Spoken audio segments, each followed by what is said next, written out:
Hello, video game fans. I'm Push Destin, and this is Memory Card. Ben is away this week, but instead I'm joined by Liam Robertson, who is a freelance writer. He has extensively covered unseen and beta content in video games. He's contributed content for Unseen64 and Did You Know Gaming. How are you today, Liam? I'm good, man. How are you? I'm doing alright. Today, Liam is going to be our guest expert on one of Nintendo's forgotten IPs, the Elite Beat Agents.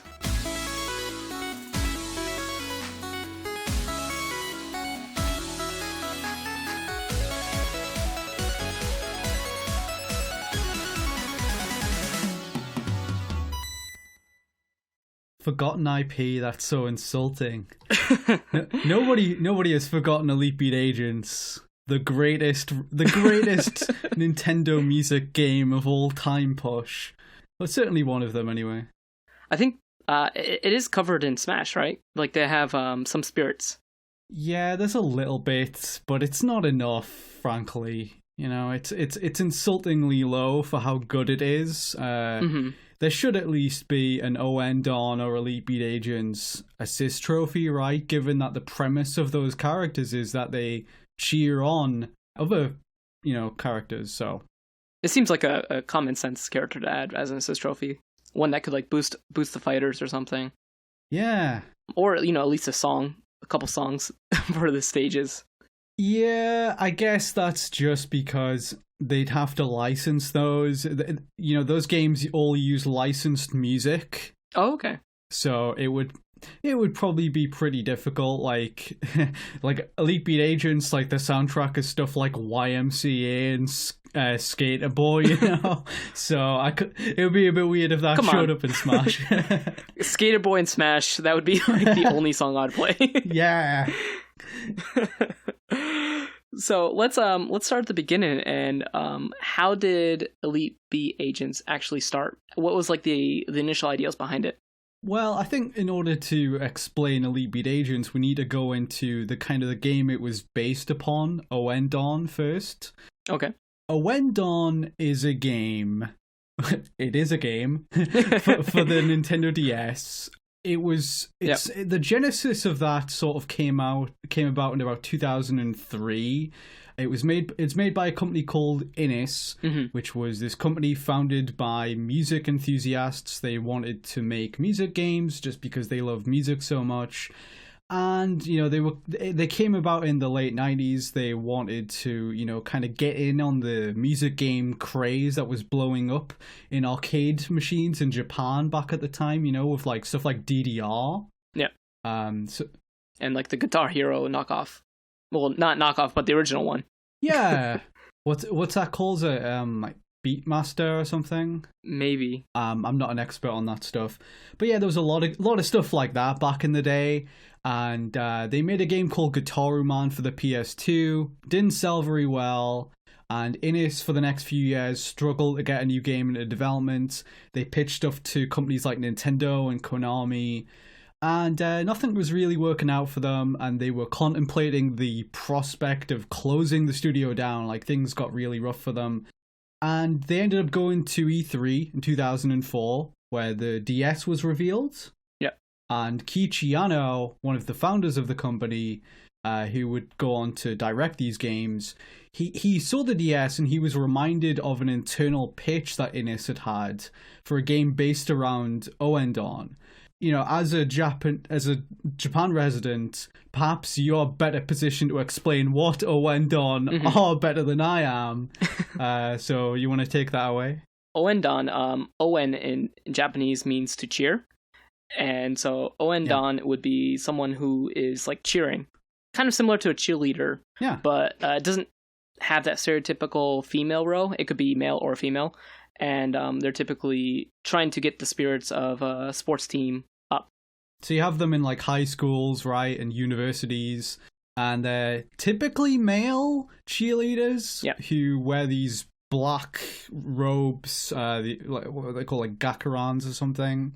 Yeah, so they are these hot-blooded male cheerleaders who cheer on people to victory, and that's kind of the premise of what the pitch was.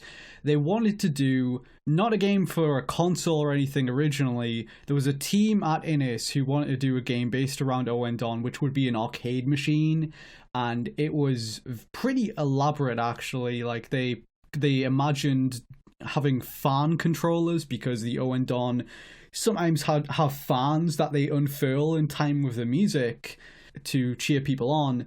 And so yeah, they wanted actual fan peripherals that would physically unfurl, and you would dance on a stage and all that. And yeah, it was very elaborate, but they couldn't get it off the ground. Yeah, that sounds very expensive. Yeah, I'm not really sure how far they got with that. I get the impression that, Yano clearly liked it. I think maybe they did pitch it around to a couple of companies, but yeah, it never went anywhere. And that kind of went on the back burner. But when Kiichi Yano saw the DS in 2004 at E3, he was kind of hit by a wave of inspiration. Oh, hey, we can bring back the Owendon. I think he liked that character concept at least. Mm-hmm. And so he brought back the Owendon, and he invented this rhythm beat game using the touchscreen, where the story would play out on the top screen, and you touch the screen in time with the beat on the bottom screen. And that is kind of the concept of the game in the most basic sense. You are tapping along in time with the music on the bottom screen, mm-hmm. and based upon your performance, that will influence the events of the story. Either you'll get a good outcome or a bad outcome for each part of the song. So yeah, that's the general idea. Owendon came out, Nintendo published it. They were involved with its development pretty heavily, and it came out in, I think, 2005.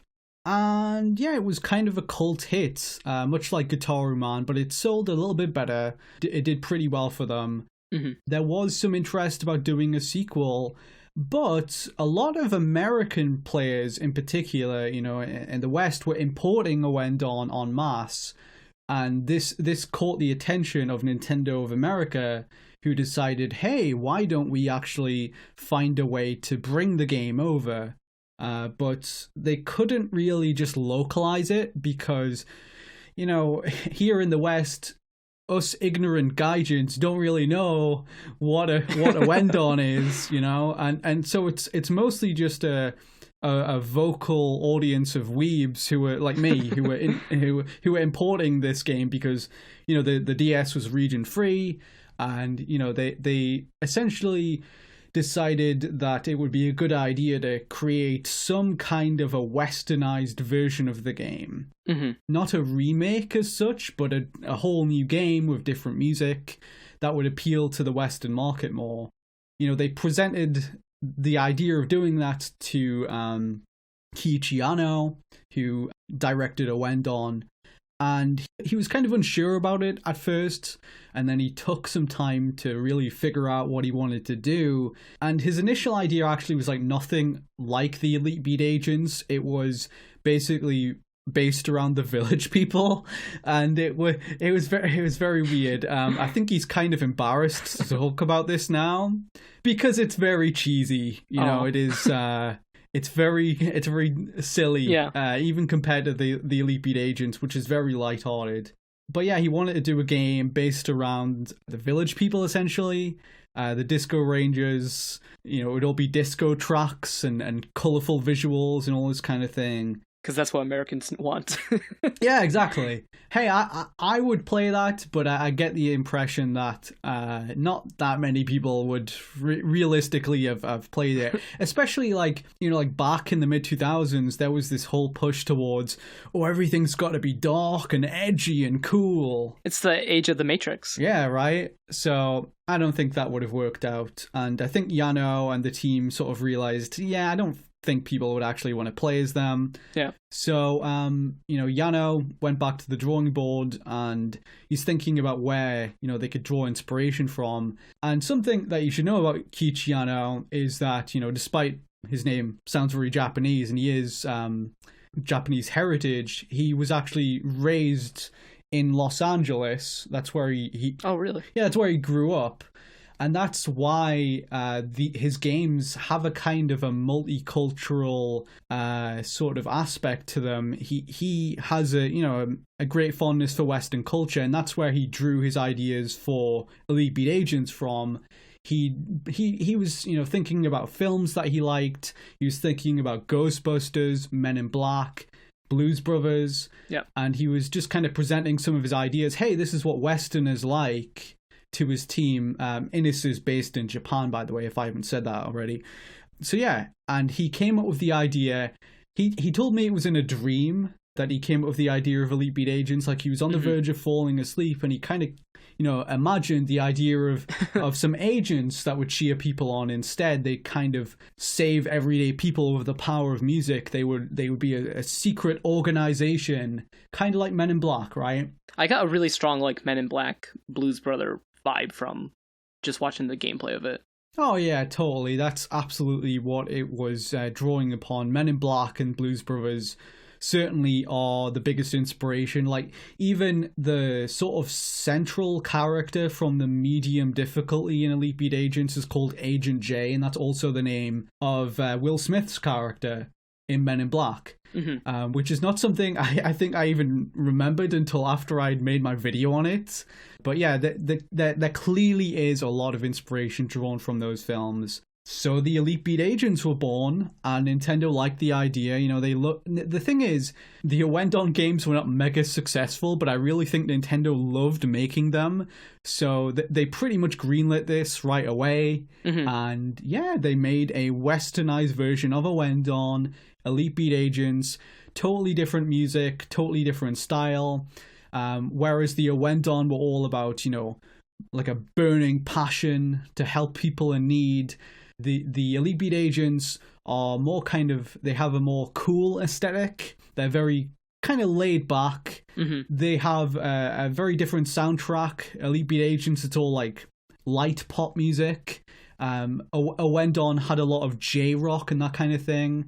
But but as we were saying earlier, Elite Beat Agents has a lot of cheesy pop music, stuff like Skater Girl, Skater Boy, Walkie Talkie Man, Material Girl by Madonna. Yeah, there's a lot of like cheesy songs, but they all work within the context of the game, right?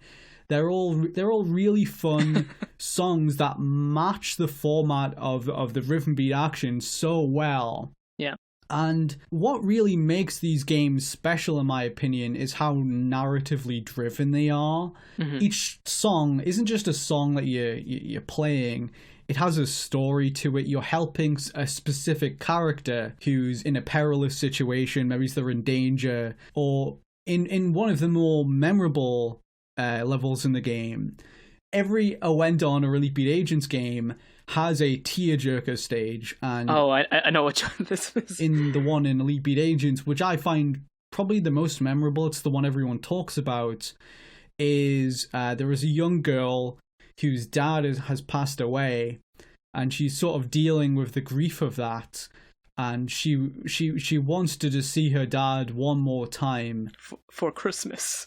Yeah, they're preparing for Christmas, and she really hopes that her dad will come back, and so they're putting out a cake to celebrate what would have been his birthday, and they're decorating the house, and through the power of music and you encouraging them on, the spirit of her dad sort of comes back to say goodbye to her, and it's super heartbreaking and emotional. And I think most people who play that end up crying, because it is one of the most evocative things I've ever seen, certainly in any music game. The storytelling in these games really is pretty incredible for how simple it is, and that is a big part of what I think makes it special. Is it has so much heart to it. When you play these games, they just make you happy. They're so lovely and well-intentioned, and I don't know, just play them. They're so euphoric and blissful in a way that I can't quite put into words, but I love them so much, and they're probably some of my favorite games of all time. So yeah, I know Push, you have not played them, but you should. They're very good. I've watched a video of the little girl and her dad on a Christmas stage, and I've definitely teared up from that one. It's so sad. Yeah, you haven't even played the game, but even just watching that is enough to get you going. Yeah. And I would argue, actually, the original When Dawn has the best tearjerker stage, where it's about this young couple and her boyfriend passes away, and it's similar to the one from Elite Beat Agent, similar premise of a spirit coming back to say goodbye, and that one I find heartbreaking. Yeah. But yeah, that's Elite Beat Agents. It's a weird music game about a secret organization like Men in Black that comes out to help people in need using the power of music. And at the end, you fight a race of aliens that's trying to take over the planet, and they're trying to stop music from existing or something. Of course. Yeah, it's very weird, and yeah, I'm obsessed with these games. Just try them out. That's all I got to say. Do you have anything else we should talk about? Yeah, there's a couple of things. So the first thing is Elite Beat Agents was never released in Japan. Is that correct? I don't think so. I think it was released in Korea, weirdly. Okay. I'm not sure why that is, but I think it is mostly to do with licensing. You know, they don't. I think it might have cost more to license it in Japan. I think they figured, like, if people in Japan really wanted to play it, they could just import it, because, you know, the DS was region free. Also, another thing is, I think at the time that Oendan came out, there was really, like, a lack of rhythm-based games for the DS. Correct me if I'm wrong, but I can't really think of any major ones outside of, like, Guitar Hero, which came out much later. Taiko came out later as well. That's true, yeah. I think a lot of people hadn't really cracked how to do a rhythm beat game on the DS. Yeah. And Elite Beat Agents really is the perfect implementation of it. Those games, as I recall, used almost 100% of the storage of the DS carts they had at the time. Oh, really? Yeah, they really pushed the music, the audio technology to its very limits. And they managed to get a good amount of songs on there, you know, especially when you consider how elaborate each stage is. Yeah, I think maybe it was something to do with, like, music compression and that kind of thing, and people not really being familiar with the technology back then. And then I want to ask you, what was your favorite track from each game? Ooh. Well, actually, I'm going to give you really uninspired answers to these questions, because I think my favorite song in each game is probably the final stage.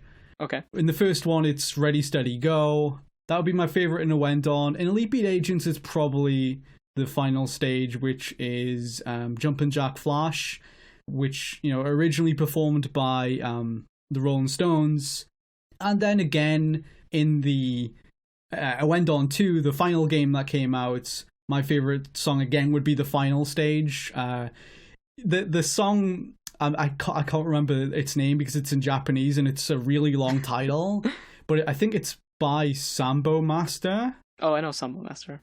It's a really good song. It's really long. I think it's the longest song in any of these games. So it's kind of like an endurance test for your hand on the higher difficulties, because it gets pretty insane. Is it Sekai wa Sore o Aido Yonda Buse or something like that? I think so. Oh, okay, because that was really popular back in the day. I'll not even attempt to butcher that. But yeah, those are my 3 favorites, I think.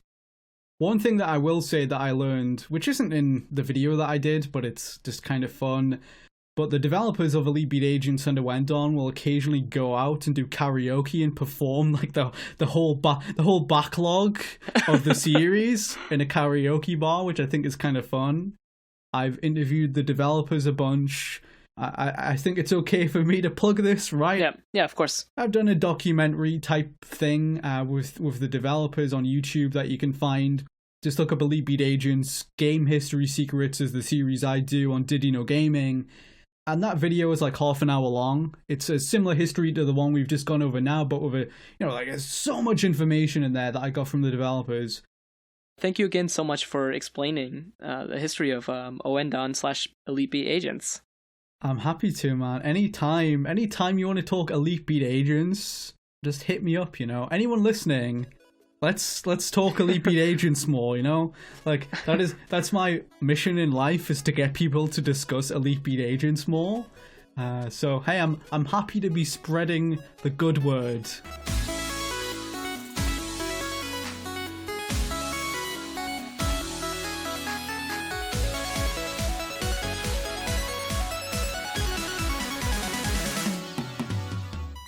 that's all from us for now.